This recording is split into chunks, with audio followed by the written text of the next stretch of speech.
Tercera parte. Tercera parte. 1. Hasta que se acabe. Charmoisan. Traición. Ya he perdido la cuenta de los días que han pasado, comentó Loken mientras se ponía en cuclillas al lado de las fortificaciones improvisadas que daban a las ruinas humeantes de la ciudad coral. No creo que Isvan III tenga ya días o noches, le respondió Saul Tarvitz. Loken alzó la mirada hacia el cielo de color gris plomizo. En realidad, era un manto de nubes provocado por el catastrófico cambio climático que se había iniciado en Isvan III por la súbita extinción de prácticamente toda la vida que existía en su superficie. Caía una suave llovizna cargada de ceniza, los restos de la tormenta de fuego que llegaban arrastrados desde un continente de distancia por unos vientos secos y muertos. Se están agrupando para lanzar otro ataque, le dijo Tarvis señalando hacia unos montones de cascotes retorcidos y cubiertos de ceniza que antes habían sido una enorme serie de bloques de habitáculos situados al este del palacio. Loken siguió su mirada. Distinguió con algo de esfuerzo el leve destello de una armadura blanca manchada. Devoradores de mundos. ¿Y quién, si no? Me pregunto si Angron conocerá otro modo de combatir. Tarvis se encogió de hombros. Probablemente sí, lo que ocurre es que este es el modo que más le gusta. Tarvis y Loken se habían encontrado por primera vez en muerte, cuando los hijos de Horus habían combatido al lado de los hijos del emperador contra los repugnantes alienígenas llamados Megarágnicos. Tarvitz era un excelente guerrero, desprovisto de la arrogancia propia de su legión que tanto disgustaba a Torgadón. Loken apenas recordaba el trayecto de regreso desde el Sagrario de la Sirena, cuando habían tenido que atravesar tumbas destrozadas y ruinas en llamas. Recordaba haber luchado contra guerreros a los que poco tiempo antes llamaba hermanos en su camino hacia las grandes puertas del Sagrario de la Sirena. No había dejado de caminar hasta que había visto de cerca el palacio del Señor del Coro y sus magníficos pétalos de granito rosado. Atacarán en menos de una hora, calculó Tarvitz. Mandaré unos cuantos hombres más a las defensas. Podría ser un engaño, le advirtió Loken, quien sí recordaba de forma vívida los primeros días de la batalla por el palacio. Angron ataca por un lado y Eidolon carga por el otro. La primera vez que había visto a los guerreros de Tarvitz en acción le había parecido una gran partida de estrategia, donde los hijos del emperador se movían como piezas, dispuestas de un modo magistral en maniobras de distracción y contracargas. Un individuo de menor valía que Saul Tarvitz ya habría fallado y dejado que su fuerza quedara destrozada por esas tácticas, pero el capitán de los hijos del emperador había conseguido de algún modo que sus guerreros resistieran 3 días de ataques continuos. «Estaremos preparados», dijo Tarvitz mirando hacia las profundidades del palacio. Loken y Tarvitz habían subido por la estructura de una cúpula parcialmente derrumbada, una de las numerosas alas del palacio del Señor del Coro que había quedado en ruinas durante la tormenta de fuego y los combates posteriores. Loken y Tarvitz se habían puesto a cubierto detrás de una sección arrancada de los pétalos de granito. En la cúpula repleta de escombros que se abría bajo ellos se refugiaban los centenares de supervivientes encargados de defender ese lugar. Los lobos lunares y los hijos del emperador habían montado una serie de barricadas levantadas con esculturas de un valor incalculable y otras piezas de arte que llenaban las cámaras que había bajo la cúpula. Aquellas esculturas monumentales de gobernantes de épocas pasadas estaban tiradas de lado en el suelo, con los adeptus astartes agazapados detrás de ellas. ¿Cuánto tiempo más crees que podremos resistir?, preguntó Loken. Nos quedaremos hasta que se acabe, le contestó Tarvitz. Tú mismo fuiste quien lo dijo. Cada segundo que logremos sobrevivir aumentan las posibilidades de que el emperador se entere de lo que está ocurriendo aquí y envíe a otras legiones para llevar ante la justicia a Horus. Si Garro lo logra, le indicó Loken. Puede que ya haya muerto o que se haya perdido en el espacio disforme. Quizá, pero yo prefiero mantener la esperanza de que Nathaniel ha logrado escapar, le contestó Tarvitz. Nuestra misión es mantenerlos a raya todo el tiempo que podamos. Eso es lo que me preocupa. Todo esto probablemente comenzó cuando Angron se pasó de la raya, pero al señor de la guerra le habría bastado simplemente retirar a sus legiones y bombardear la ciudad hasta convertirla en polvo. Quizá habría perdido a unos cuantos guerreros, pero aún así, este planeta debería estar muerto hace ya mucho tiempo. Tarvis sonrió. 4 primarcas, Garbiel. Esa es la respuesta. 4 guerreros que no están acostumbrados a retroceder. ¿Quién de ellos sería el primero que se atrevería a hacerlo? ¿Angron? ¿Mortarion? Si es Eidolon quien está al mando ahora mismo de los hijos del emperador, tiene que demostrar mucho ante los otros primarcas, y jamás he sabido que Horus mostrara debilidad alguna, y menos cuando sus hermanos primarcas pueden verla. No, contestó Loken mostrándose de acuerdo. El señor de la guerra nunca abandona una batalla una vez la ha comenzado. Entonces, ¿tendrán que matarnos a todos?, dijo Tarvitz. Sí, es lo que tendrán que hacer, confirmó Loken con gesto adusto. Los comunicadores que llevaban incorporados en los cascos pitaron un momento antes de que sonara la voz de Torgadón. Garby. Saúl. Los llamó Torgadón. He recibido informes de que los devoradores de mundos se están reagrupando. Los oímos cantar, así que se lanzarán al ataque dentro de poco. He reforzado las barricadas orientales, pero necesitaremos más hombres aquí abajo. Haré que mis guerreros retrocedan desde la cúpula de la galería, le respondió Tarvitz. Enviaré a Garbiel para que se reúna contigo. ¿A dónde vas?, le preguntó Loken.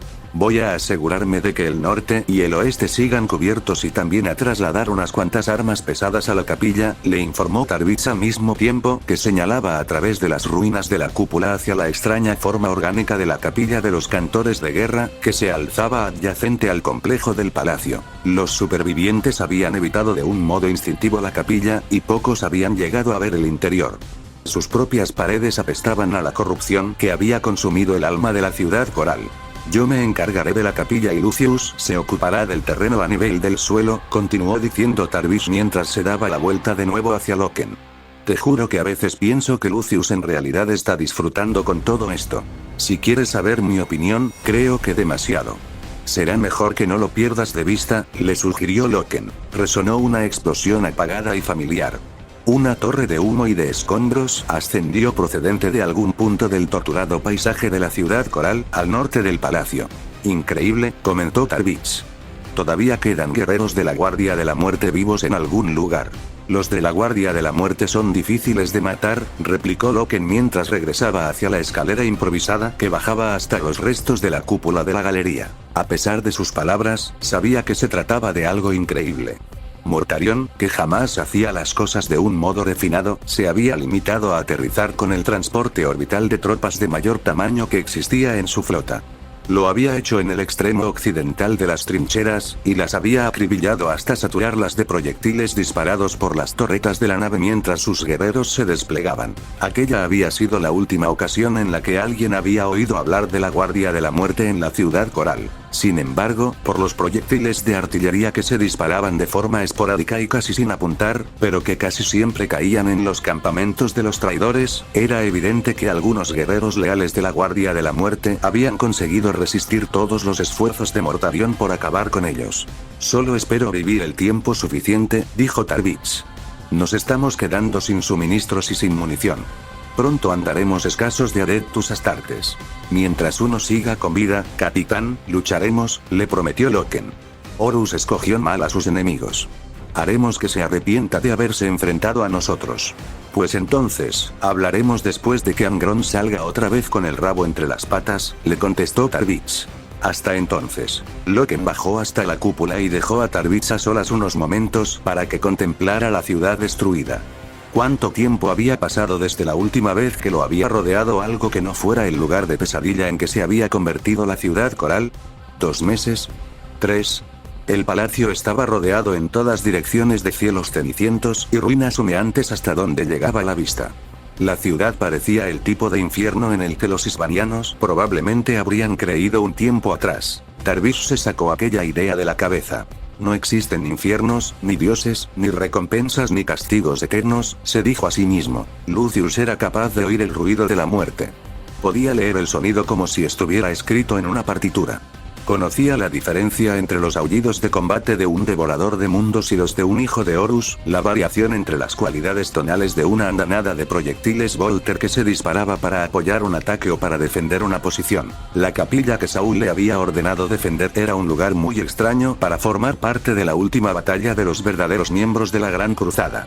No mucho tiempo atrás había sido el centro neurálgico de un ejército enemigo, pero en esos momentos, las defensas improvisadas que allí se habían levantado eran lo único que contenía a las fuerzas traidoras, muy superiores en número. Suena que va a ser complicado, dijo el hermano Solaten, de la escuadra Nasicare, que estaba agazapado al lado del alféizar de una ventana de la capilla. Puede que esta vez logren atravesar las defensas. Nuestro amigo Loken puede encargarse de ellos, le contestó Lucius con cierta sorna. Angron quiere matar a unos cuantos más. ¿Oyes eso? ¿Puedes oírlo? Solaten inclinó la cabeza hacia un lado. El sentido del oído de los Adeptus Astartes, como la mayoría de sus otros sentidos, era extremadamente agudo, pero Solaten no parecía capaz de captar lo que Lucius le indicaba. «Sí oigo que, capitán. Las hachas sierra. Pero no están cortando ceramita u otras armas de sierra. Están cortando piedra y acero. Los devoradores de mundos no tienen sitio para enfrentarse a los hijos de Horus ahí, así que están intentando abrirse paso a través de las barricadas». Solaten asintió antes de contestar. El capitán Tarvis sabe lo que se hace. Los devoradores de mundos solo conocen un modo de combatir. Podemos utilizar eso y sacarle ventaja. Lucius frunció el entrecejo al oír cómo Solaten alababa a Saul Tarvis, y se sintió agraviado de que su contribución a la defensa del lugar pareciera pasar desapercibida. ¿No había sido él quien había matado a Bardus Praal? ¿No había logrado poner a salvo a sus hombres cuando se había producido el bombardeo vírico y la posterior tormenta de fuego? Apartó la cara con un gesto de amargura y se quedó mirando a través de la ventana de la capilla la plaza que se abría delante de ellos, todavía manchada de negro y llena de ruinas chamuscadas. Sorprendentemente, la ventana de la capilla continuaba intacta, aunque los paneles de vidrio se habían deformado debido al intenso calor de la tormenta de fuego. Se habían abombado y perdido los colores, que se habían derretido para formar largos regueros que le daban a la ventana un aspecto muy similar al del enorme ojo de un insecto, o eso le parecía a Lucius. La capilla en sí tenía una apariencia más extraña por dentro que por fuera. La habían construido a base de grandes bloques curvados de una piedra de color verde a los que habían dado unas formas biológicas amenazantes. Daba la impresión de que una serie de nubes de gas venenoso de repente se hubieran petrificado mientras ascendían en el aire. El altar era una gran membrana de piedra de un color púrpura pálido que se extendía hacia los lados. Recordaba a un complejo órgano interno al que hubieran abierto en canal y hubiesen pegado a la pared para su estudio posterior. Los devoradores de mundos son los que menos deberían preocuparte, hermano, comentó Lucius con cierta desgana. Deberíamos ser nosotros. ¿Nosotros, capitán? Los hijos del emperador, le respondió Lucius. Ya sabes cómo combate nuestra legión. Ellos son verdaderamente el peligro que acecha ahí fuera. La mayoría de los hijos del emperador leales que habían sobrevivido estaban defendiendo la capilla.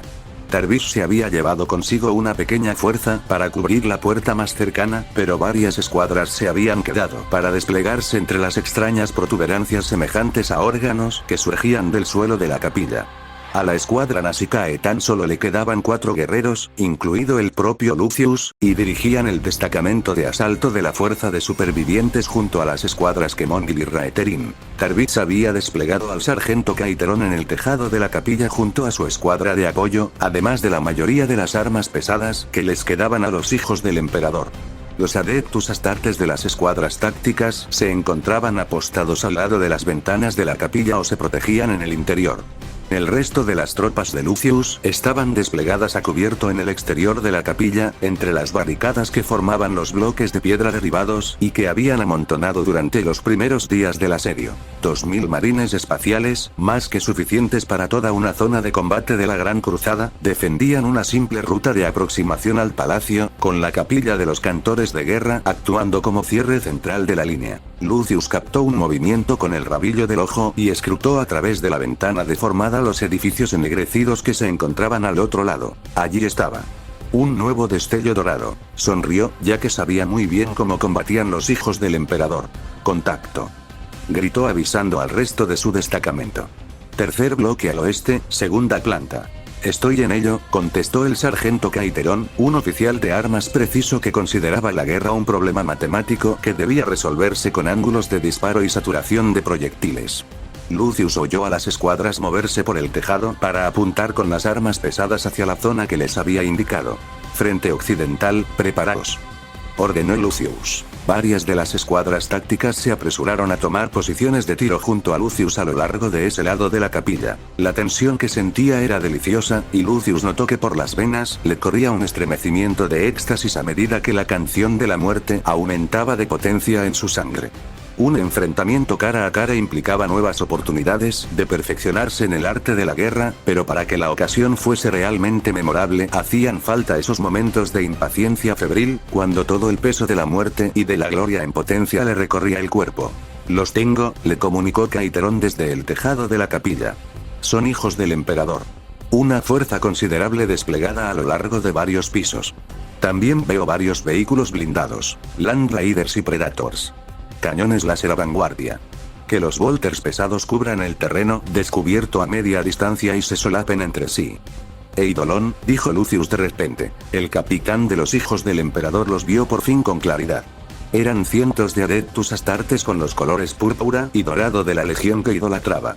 Se estaban agrupando bajo los arcos ciegos de los edificios derruidos. Lo primero que harán será colocar las armas de apoyo en posición, informó Lucius. Después, harán avanzar a los Land Raiders para adelantar las tropas. La infantería avanzará a continuación a media y a corta distancia. No disparéis hasta entonces. Se oyó el retumbar de las cadenas cuando los Land Raiders, que mostraban un aspecto resplandeciente por las alas doradas de águila y los murales de escenas de guerra de los laterales blindados, avanzaron por encima de las ruinas de la ciudad coral. Cada uno de ellos estaba repleto de hijos del emperador, los guerreros de élite de la galaxia, adoctrinados por Eidolon y por Fulgrim para que consideraran a los hombres que poco antes habían llamado hermanos como unos enemigos que lo único que merecían era la exterminación. Para Eidolon, los supervivientes de la primera oleada no eran más que unos ignorantes y unos descerebrados que solo se merecían la muerte, pero no habían contado con Lucius. Se pasó la lengua por los labios ante la perspectiva de enfrentarse de nuevo a los guerreros de su antigua legión. Eran guerreros merecedores de ese apelativo. Enemigos a los que podía respetar, o de quienes se podía ganar el respeto. Lucius casi era capaz de ver cómo las escuadras enemigas se desplegaban con una confianza y una rapidez tales que más bien parecían actores que representaban un complicado desfile que guerreros en mitad de un combate. Casi podía saborear el momento en que la batalla comenzaría de verdad. Quería que empezara ya, en ese mismo instante y lugar, pero sabía que el combate tenía un sabor mucho más delicioso cuando ocurría en el momento preciso. Las ventanas se hicieron añicos cuando los disparos de los tanques atravesaron la capilla y provocaron una lluvia de fragmentos de mármol y de cristal. «Esperad», ordenó Lucius. A pesar de todo lo que estaba ocurriendo, sus Adeptus Astartes seguían siendo hijos del emperador, por lo que no romperían sus filas como los indisciplinados devoradores de mundos. Se arriesgó a echar una mirada a través de los cristales rotos y vio a los Land Raiders machacando el suelo de mármol de la plaza. Los tanques de combate de la clase Predator los seguían. Actuaban como plataformas de artillería móviles y se dedicaron a arrancar con sus disparos grandes trozos de piedra de los muros de la capilla. Ambos bandos intercambiaron disparos de cañón láser. Los hombres de Kaiteron intentaban destruir los vehículos que avanzaban y las armas montadas en las barquillas de los Land Raiders se esforzaban por acabar con los Adeptus Astartes desplegados en el tejado del edificio. Un tanque Predator se detuvo en seco cuando un disparo le destrozó una de las cadenas al mismo tiempo que otro estallaba en una explosión de llamas multicolores. Varios cuerpos cubiertos por armaduras de color púrpura aparecieron por delante de la ventana antes de desplomarse contra el suelo. Los cadáveres no eran más que un aperitivo previo al gran festín de la muerte. Lucius desenvainó la espada y sintió como la música crecía en su interior hasta que le dio la sensación de que ya no sería capaz de contenerla más. El zumbido familiar del campo de energía de su espada se convirtió en parte de aquel ritmo y notó que él mismo se deslizaba hacia la danza del duelista, el sinuoso flujo de salvajismo que había logrado perfeccionar a lo largo de siglos de matar. ¿Cuántos guerreros intervendrían en aquel asalto? Sin duda, buena parte de los que se encontraban bajo el mando de Eidolon. Lucius disponía de un número menor de efectivos, pero de lo que se trataba en aquel combate era de conseguir la gloria y de crear un buen espectáculo. Un proyectil de tanque atravesó la ventana y explotó al chocar contra el techo, lo que provocó una lluvia de cascotes y una nube de humo. Lucius distinguió las ráfagas de proyectiles de Volter disparados desde la entrada del palacio. Tarvitz estaba atrayendo a Eidolon, y a este no le quedaba más remedio que bailar al son que le marcaba. Oyó un estampido metálico y musical y vio que los Land Raiders habían bajado las rampas de desembarco. Lucius distinguió en su interior los grupos de guerreros apretujados. «Adelante», gritó. Las unidades de asalto que se encontraban a su espalda encendieron los retroreactores y los guerreros salieron disparados hacia el combate. Lucius los siguió, dando un salto a través de la ventana de la capilla. La escuadra Nausicaa hizo lo mismo, y el resto de sus guerreros los imitaron. La batalla. La danza de la guerra. Lucius sabía que, frente a un enemigo como Eidolon, no habría para nada más que no fuera la aplicación más cuidadosa de su perfección marcial. Su conciencia cambió y todo quedó enfocado de un modo increíble. Todos y cada uno de los colores adquirieron una intensidad casi aturdidora, y todos y cada uno de los sonidos le resonaron discordantes y atronadores a lo largo de los nervios. La danza del duelista lo llevó hasta el enemigo al mismo tiempo que la batalla entraba en erupción a su alrededor en un caos perfectamente organizado. Del tejado siguió cayendo una lluvia de disparos de armas pesadas y los Land Raiders giraron sobre sus orugas para poder apuntar con todas sus armas contra los hijos del emperador que habían salido lanzados a la carga de la capilla. Los marines espaciales que ya estaban fuera de la capilla también cargaron en ese mismo momento, por lo que la fuerza de Eidolon se vio atacada por dos flancos a la vez. Lucius esquivó espadas y disparos de Volter mientras su espada se movía de forma sinuosa y veloz, como la lengua de una serpiente. Los guerreros de Eidolon empezaron a retroceder. La escuadra Kemongil se enfrentó con ferocidad a los Adeptus Astartes que habían desembarcado del Land Raider más cercano. Pasó danzando entre ellos, sintiendo como una alegría salvaje se apoderaba de su corazón. Se echó al suelo y rodó sobre sí mismo para esquivar una ráfaga de disparos de Volter, y al levantarse le clavó la espada en el abdomen a un sargento enemigo. La muerte era un fin en sí misma y expresaba la superioridad de Lucius a través de las vidas que arrebataba, pero este tenía un propósito más importante. Sabía lo que tenía que hacer, y buscó con sus sentidos extrañamente distorsionados algún destello dorado o el ondear de un estandarte, cualquier detalle que indicara la presencia de uno de los elegidos de Fulgrim. Un momento después lo vio. Una armadura con rebordes negros en vez de dorados. Un casco con la forma de una calavera ceñuda. El capellán Charmoisan. La mitad del cuerpo del guerrero de negra armadura sobresalía con gesto orgulloso a través de la escotilla del techo de un Land Raider y dirigía la batalla con gestos cortantes de su Crocius rematado por un par de alas. Lucius sonrió enloquecido y comenzó a cruzar la zona de combate en dirección a Charmoisan para enfrentarse a él y matarlo en un duelo merecedor de aparecer en los relatos épicos de la Legión. Charmoisan. Gritó, y su voz sonó como la música más vibrante imaginable. Guardián de la voluntad. Soy Lucius, antaño tu hermano, hoy tu némesis. El casco de Charmoisan dio la vuelta hacia Lucius para contestarle. Sé muy bien quién eres. Charmoisan se apresuró a salir por la escotilla y a ponerse en pie encima del Land Raider en una postura que indicaba que desafiaba a Lucius para que se le acercara. El capellán era un líder en el campo de batalla, y para cumplir su misión debía ganarse el respeto de la Legión, un respeto que tan solo podía obtenerse combatiendo en primera línea. Sería un enemigo digno, pero ese no era el motivo por el que Lucius buscaba luchar contra él. Se subió de un salto a uno de los cubrecadenas y corrió por la placa de blindaje frontal, que tenía una suave pendiente, hasta que quedó cara a cara con Charmoisan. Los disparos de Volter acribillaban el aire a su alrededor, pero eso no tenía la más mínima importancia. Aquella era la única batalla que Lucius tenía en la mente. Te enseñamos a tener demasiado orgullo, le dijo Charmoisan un momento antes de blandir el mortífero Crocius en un golpe lateral pensado para aplastarle el pecho a Lucius. El capitán alzó la espada para desviar el arma y la danza entró en una nueva fase más urgente. Charmoisan era bueno, uno de los mejores guerreros de la Legión, pero Lucius llevaba muchos años entrenándose para un combate como aquel. El Crocius del capellán era demasiado pesado para detener en seco sus golpes, por lo que el espadachín dejó que resbalara sobre la hoja de la espada en cada uno de los incesantes ataques de Charmoisan, frustrándolo una y otra vez e incitándolo a poner cada vez más fuerza en sus golpes. Un poco más.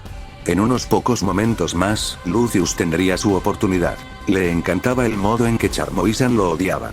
Le daba la sensación de que era algo brillante y refrescante. Lucius leía con toda claridad el ritmo de los ataques de Charmoisan, y se echó a reír al captar la torpe intención que llevaba cada uno de los golpes.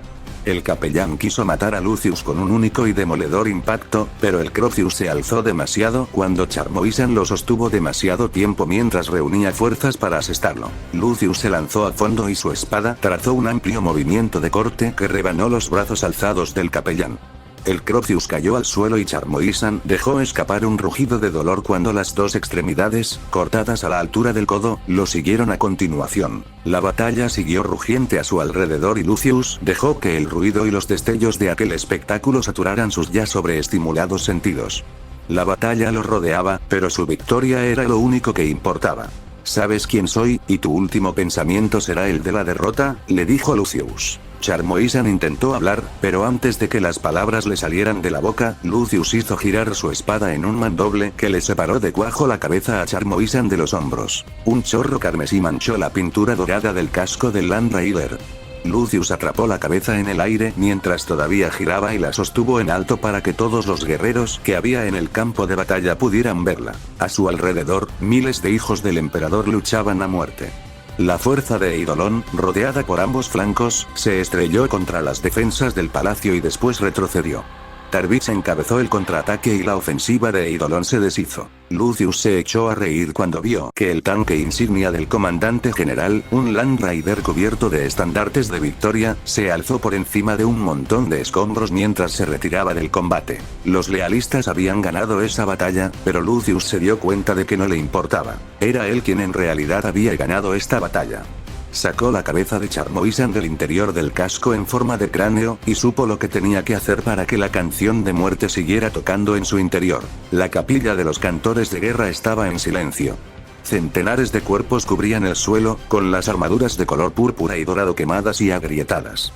Entre las losas de mármol se formaban riachuelos de sangre. En algunas zonas, los cuerpos yacían al lado de las armaduras ennegrecidas de los devoradores de mundos que habían muerto en los ataques iniciales contra la ciudad coral. En la entrada del palacio había numerosas barricadas de gran tamaño. En la cúpula más cercana, los pocos apotecarios que había en la fuerza real estaban curando a los heridos. Tarbix miró a Lucius, que estaba limpiando la espada. Lo hacía frotando la hoja y después haciéndose un nuevo corte en la cara, y así sucesivamente. A su lado descansaba un casco en forma de cráneo. ¿De verdad es necesario eso?, le preguntó Tarbix señalándolo. Lucius alzó la mirada. Quiero recordar cómo maté a Charmoisan. Tarbix sabía que debía castigar al espadachín, que debía soltarle una reprimenda por unas prácticas que podían considerarse bárbaras y tribales, pero en aquel momento, con tanta traición y muerte alrededor, le pareció que semejante preocupación era una ridiculez. Se puso en cuclillas al lado de Lucius. Le dolían las extremidades y tenía la armadura mellada y quemada en algunos puntos por el último combate que acababan de librar a la entrada del palacio. Buen trabajo, le comentó al tiempo que señalaba al enemigo con el pulgar. He visto tu combate. Fue un buen mandoble. ¿Un buen mandoble?, exclamó Lucius. Fue algo más que bueno. Fue una obra de arte. Nunca fuiste demasiado sutil, Saúl, así que no me sorprende que no hayas sido capaz de apreciarlo. Lucius le sonreía mientras le decía aquello, pero Tarbix vio un destello de auténtico enfado en la mirada del espadachín, un atisbo de orgullo herido que no le gustó nada. ¿Ha habido más movimientos?, le preguntó, cambiando de tema. No, contestó Lucius. Eidolon no regresará antes de haberse reagrupado. Sigue vigilando, le ordenó Tarbix. Eidolon podría pillarnos por sorpresa mientras tenemos la guardia bajada. No pasarán, le prometió Lucius. No mientras yo siga aquí. No tiene por qué hacerlo, le explicó Tarbix, deseoso de hacerle entender a Lucius la realidad de la situación en la que se encontraban. Cada vez que ataca, perdemos más guerreros. Si ataca con rapidez y se retira, nos irá desgastando hasta que no podamos defender todo el perímetro al mismo tiempo. La emboscada en la capilla le ha costado más de lo que le hubiera gustado, pero aún así mató a demasiados de los nuestros. Hemos repelido el ataque, le replicó Lucius. Sí, es cierto, contestó Tarbix mostrándose de acuerdo, pero fue demasiado apurado, así que voy a enviar una escuadra para ayudaros a mantener la posición. Así que ahora resulta que no te fías de mí para defender esta posición, ¿no es eso? Tarbix se quedó sorprendido por la amargura que impregnaba la voz de Lucius. No, no es eso en absoluto. Lo único que quiero es asegurarme de que dispones de guerreros suficientes para rechazar otro ataque. Bueno, tengo que irme a revisar las defensas occidentales. Sí, anda, márchate y libra la gran batalla. Tú eres el héroe, le interpeló Lucius. Ganaremos, le aseguró Tarbix apoyando una mano en el hombro del espadachín. Sí, replicó Lucius. De un modo u otro, lo haremos. Lucius contempló cómo Tarbix se alejaba y sintió de nuevo una tremenda rabia por el modo en que se había apropiado del mando. Era él, Lucius, quien había estado destinado desde siempre a los ascensos y a la grandeza, no Tarbix. ¿Cómo era posible que sus memorables hazañas hubiesen quedado eclipsadas por el monótono y aburrido liderazgo de Tarbix? Toda la gloria que había ganado en el campo de batalla había quedado olvidada, y sintió que la amargura le subía desde la boca del estómago hasta la garganta en una oleada imparable. Se había sentido culpable por unos momentos mientras trazaba su plan, pero al recordar la condescendencia con que Tarvis se comportaba, toda esa culpabilidad había desaparecido como nieve bajo el sol de verano. El templo seguía en silencio. Lucius echó un vistazo a su alrededor para comprobar que estaba a solas y luego se sentó en uno de los salientes de piedra verde grisácea pulida con el casco de Charmoisan en la mano. Estudió con atención el interior del casco hasta que distinguió un destello plateado. Metió la mano y sacó un pequeño objeto metálico, el aparato comunicador del casco de Charmoisan. Comprobó de nuevo que estaba a solas antes de hablar por él. Eidolon, aquí Lucius, dijo. Charmoisan está muerto. Se oyó un breve restallido de la estática antes de que le llegara una voz. Lucius. El capitán sonrió cuando reconoció la voz de Eidolon. Charmoisan era uno de los oficiales superiores dentro del escalafón de los hijos del emperador, por lo que estaba en contacto directo con Eidolon. Tal como Lucius esperaba, el canal de comunicación estaba abierto cuando el capellán murió, y aún seguía estándolo. «Mi comandante», exclamó Lucius con un tono de voz exultante. Me alegro de oír su voz. Lucius, no siento ningún interés por escuchar tus pullas, le contestó Eidolon con un gruñido. Sabes que al final los mataremos a todos. Seguro que lo harán, respondió Lucius mostrándose de acuerdo. Sin embargo, tardarán mucho tiempo. Muchos hijos del emperador morirán antes de que este palacio caiga finalmente. También morirán hijos de Horus y devoradores de mundos. Y Terra sabe cuántos guerreros de la Guardia de la Muerte habrán caído ya en las trincheras. Sufrirás por todo esto, Eidolon. Toda la fuerza de combate del Señor de la Guerra sufrirá. Para cuando lleguen las demás legiones, puede que hayáis perdido ya demasiadas tropas como para vencerlas. Sigue diciéndote eso si te hace sentir mejor, Lucius. No, mi comandante, respondió el capitán. Me malinterpreta. Lo que le quiero decir es que le ofrezco un trato. ¿Un trato?, preguntó Eidolon extrañado. ¿Qué clase de trato? Las cicatrices de la cara de Lucius se tensaron cuando sonrió de nuevo. Le ofrezco a Tarvis y el palacio del señor del coro.